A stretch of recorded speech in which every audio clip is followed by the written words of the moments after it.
you have to understand, you have to absolutely understand, it's not the hows that are going to help you.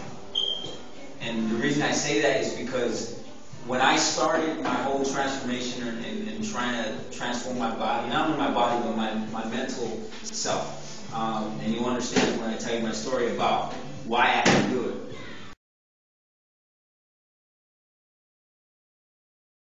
If I just understood how to do it, then I would do it. But that's not true.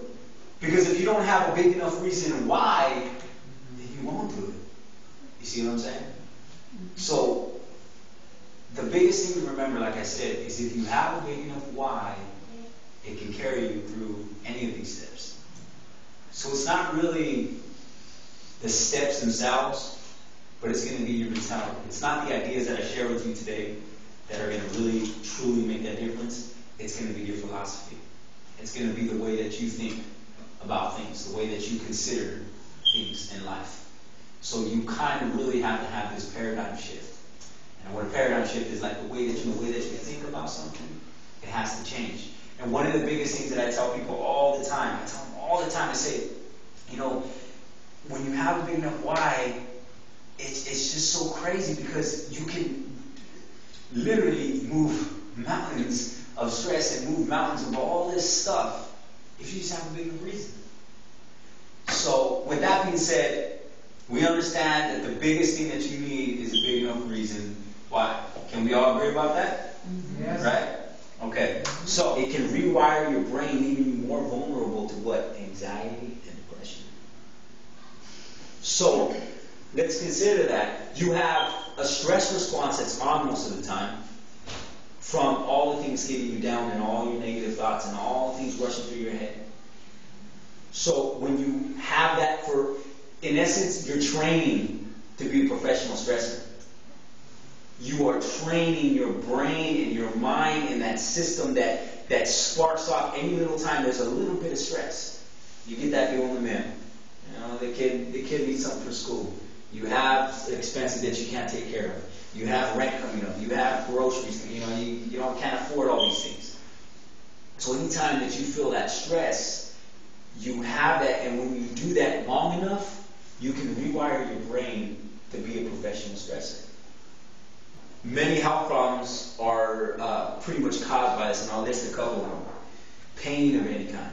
So if you ever feel any back pain or any other sort of pain, there is a certain amount caused to stress, and I'll tell you why. Because stress puts acid into your body. And you know what aches and pains are? All they are over acid in your body. That's all it is.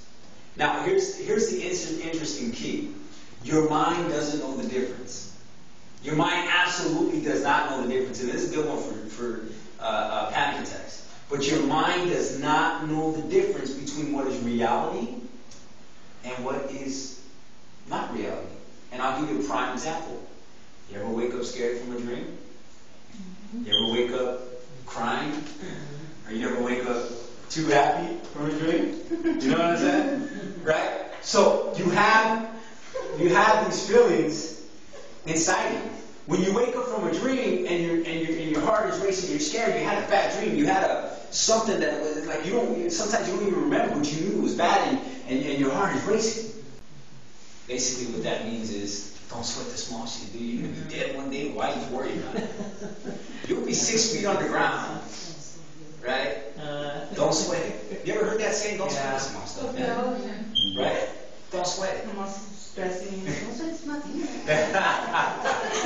Well, here's the thing. I tell people all the time, when trying to live your dreams, you have to understand that human beings are not unique anymore. We've gone past way that. So if there's something that you want to do, you can find somebody who wrote a book about it. If you're going through stress or anxiety or depression or anything in this world, you can find somebody who wrote a book about it. Somebody has gone through it, succeeded in what you want to do, and wrote a book or made a video or did something, learned the information that you can jump on YouTube and find anything that you want. You can go to Google and Google anything that you want. So any of this information that I'm sharing with you today, you can easily jump on the internet and find. It's just a matter of how much time you want to spend on it. And that's why I bring the equal things here to you guys because I spent hours and hours of my life, so I can make it easy so you know show you guys, right? First and foremost, you must change the way that you look at life, stress, and everyday situations. You have to change your paradigm. You have to change the way that you look at things. This is vital to the success of becoming a more peaceful person. And I'll give you some examples. Here's one that I really liked and really enjoyed. Recognize the snowball effects of your thinking. When you have negative thoughts, they tend to lead to others, and you feel like it's out of control, almost as if everybody's robbing you of your time. Your brother, your sister, your children, whatever. You have these negative thoughts, and they lead to another, and another, and another. And let me give you a prime example. You ever get out of bed, stub your toe? You stub your toe and you don't wake up real right. Then you get in the shower and you drop the soap and you can't find anything. Then you get in your car. And someone cuts you off or does something. Then you get to work and someone pisses you off, and we usually label this as a bad day. Right? I see it all on Facebook all the time. My life, this is bad, this is going on. Right? But here's the thing. It's a snowball effect of our thoughts. When you're thinking you're going to have a bad day, guess what? You're going to have a bad day. It's the law of attraction. Has anybody ever seen The Secret? Have you seen the movie The Secret? Mm-hmm. The law of attraction says whatever you put out, they made it way too spiritual in my opinion. But basically what I got from it is whatever you put out, you're going to get. So you put out majority positive, you're going to get positive. You ever notice how when you become more positive, like for some reason, like all these weird positive people come up here? And we kind of give you another example. Yeah, has anybody ever bought a car? Right? When you get out in that car, maybe within a week or so, you notice how everybody and their mom has the same car? Mm-hmm. You ever notice that? Yeah. You ever notice that? Because it's what you put your focus on. You weren't thinking about that before. You buy a Honda Civic, you weren't thinking about all that, before you bought that, you weren't thinking about all the Honda Civics out there. It's whatever. And the only way that I seen out of the situation was to jump out. I didn't care if I was going to roll around a couple of times. This happened all the way from that time until February of this year. So it went on for years. When I landed my song on radio, I thought all my dreams had come true. And that I was, living it up and it'd be awesome. It only added to my stress. Because now all of a sudden I had responsibilities not only to my kids, not only to my chick, not only to my friends, and then to the radio. Because there's certain obligations that you have to uphold when you have a record on radio. You have to keep it going. You have to keep that momentum going. So I started literally burying myself in my music, rejecting everything else, including my kids, and just consolidating all this pain and just putting it off. I'll get to it later. So what that ended up being was all the antidepressants I could have for my doctors. All of them. This is probably about 60 pills this is like my second, third round. But this is the last of the pills that I got. There's two different medications here. There's Xanax and then there's another one. Antidepressant and then Xanax that will obviously calm down your pain, your panic and stuff. And when I got these, I was even resistant to them. I was like, Doc, I don't want this shit no more. I don't want this. It makes me feel drowsy and it makes me feel like I'm going to get addicted to them. And he said, well, most people do get addicted to them, but what do you want me to do? You're a panicker. That's pretty much what he said. Wow. He said, you have these symptoms, and I'm going to take care of them for you. Plain and simple. At that point, I said, man, there's got to be another way. There has got to be another way. I didn't want to take pills for the rest of my life. I didn't. I said, I'm going to do this naturally, and I'm going to do this in the right way.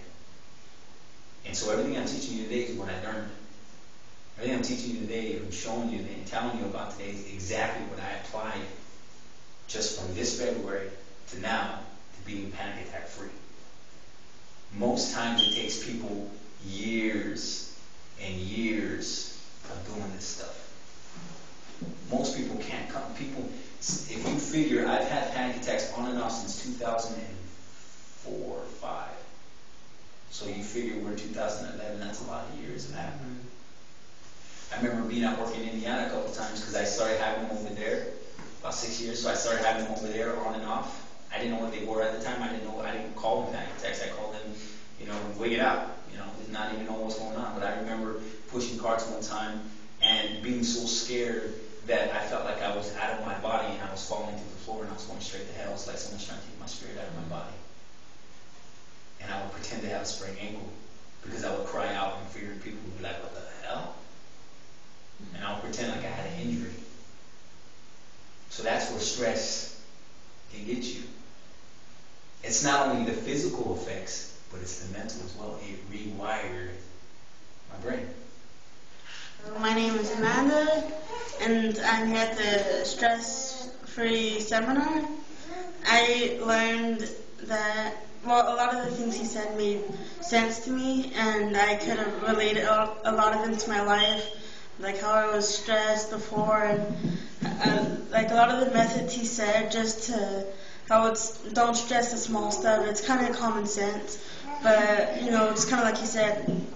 You need to be reminded, and when you're in the everyday, school, work, whatever, you forget about it, and so, like you said, you just need someone to remind you, and, so I really enjoyed this. My name is Lucy Sesteda. This is day 1 of Dream Your Way Out tour. I came because I wanted to learn how to live stress-free, and by this first session, I've learned methods of stress relief, and the stress symptoms and how they affect my body, and I'm anxiously waiting for day 2. Hi, my name is Naomi Ruiz, and I'm here at the Dream Your Way Out seminar, and I just want to thank Cesar Hernandez for the seminar he provided for us this evening. I'm glad that I came out here. I was almost not going to come. I was tired, but it was very interesting. How stress could affect you in many ways, and I learned a lot, and I'll be here tomorrow for the next episode, and thank you. My name is Robert Ruiz, and what I learned here tonight is that it's not something I didn't know, but like you said, I didn't think about it. Sometimes I got to be reminded, and not to be stressing out on things that are trivial, that are not worth even thinking about, and getting sick over. And like I said, not to sweat, like I tell my wife, not to sweat the small stuff. Yes, I'm here at the Dream Your Way Out seminar with my, I'm proud to say, my nephew, Cesar Hernandez, and I'm glad I came because I heard this before, but now it's like a reassurance that stress is bad. It's not good to think about the bad energy and the bad thought. I'm glad that I know I shouldn't be a stressful person because it'll hurt our health and our body and our thinking. So I'm just glad I came. Thank you. How's it going, man? We are here on day 1 of the Dream Your Way Out tour. This is Cesar C. Hernandez, and I wanted to thank all my guests for coming out and for actually, sitting here listening to me talking jibber jabber, man. I got the gift of gab, so I just love to do it, and I love to help people. So, today we kind of went over the stress and what it does to your body and the effects that it has on your body and long-term effects. Most of us are dying longer. Is one of the things that I said, instead of living longer. And we just really got to learn to bring down our stress. And how do you do that? You pretty much don't sweat the small stuff. And like some of them said, it's it's not so common. It's common sense, but it's not so common anymore. And a lot of us have forgotten this because of all the things we have being pushed at us every single day. So I just want to say thank you guys for coming out, and it was a wonderful time. So live your dreams, because you should always live yours. Living my life